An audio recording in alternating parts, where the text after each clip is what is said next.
বরগুনার আমতলী উপজেলায় ঐতিহ্যবাহী সুবন্ধী খালটির এখন মৃতপ্রায় অবস্থা। ৩০ কিলোমিটার লম্বা ও ২০০ মিটার চওড়া এই খালের পুরোটাই এখন কচুরিপানার দখলে।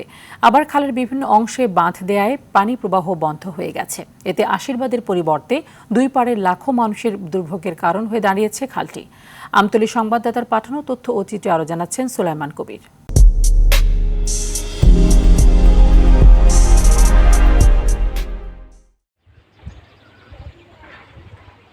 বরগুনার আমতলী সুবন্ধী খালটি একসময় অন্তত ২৬টি গ্রামের মানুষের জীবন জীবিকার প্রধান অবলম্বন ছিল। সেচ, মাছ শিকার থেকে শুরু করে দৈনন্দিন পানির চাহিদা সবকিছু নির্ভর করত এ খালকে কেন্দ্র করে।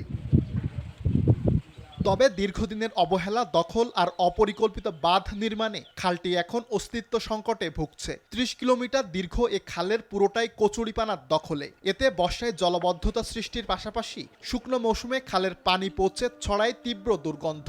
আবার মশা মাছির বিস্তার বাড়ায় হরহামেশাই পানিবাহিত রোগে আক্রান্ত হচ্ছেন স্থানীয়রা। ১৯৮২ সাল থেকে অদ্য পর্যন্ত এই খালে কচুরিপানা। আমরা গোসল করতে পারি, মেইন সমস্যা আমাদের যাদের নদীর সাইডে বাড়ি আছে, আমরা অনেক টিয়া বলো নাই।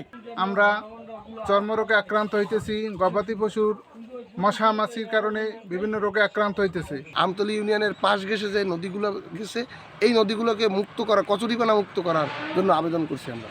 ২০২১ সালে খালটি খননে একটি প্রকল্প পাশ হলেও পরিকল্পনা কমিশনের আপত্তিতে তা বাতিল হয়ে যায়। তবে নতুন করে প্রকল্প পাশ হওয়ায় শীঘ্রই কচুরিপানা অপসারণের কথা জানিয়েছেন জেলা পানি উন্নয়ন বোর্ডের নির্বাহী প্রকৌশলী। এই জিনিসটা সমাধান করার জন্য দীর্ঘদিন থেকে উদ্যোগ নেওয়া হচ্ছিল। প্রকল্প পাশ হওয়ার পরেও বিভিন্ন জায়গার কানেক্টিং যে খালগুলো ছিল সেগুলো খনন হয়ে গিয়েছে। কচুরিপানা অপসারণের সেটা আমরা খুব শীঘ্রই ঠিকাদার নিয়োগ করে কাজটা করা যায়। খালটি উদ্ধারে দ্রুত কার্যকর পদক্ষেপ না নিলে দুপাড়ের মানুষের স্বাস্থ্য ঝুঁকি আরও বাড়বে বলে আশঙ্কা ভুক্তভোগীদের।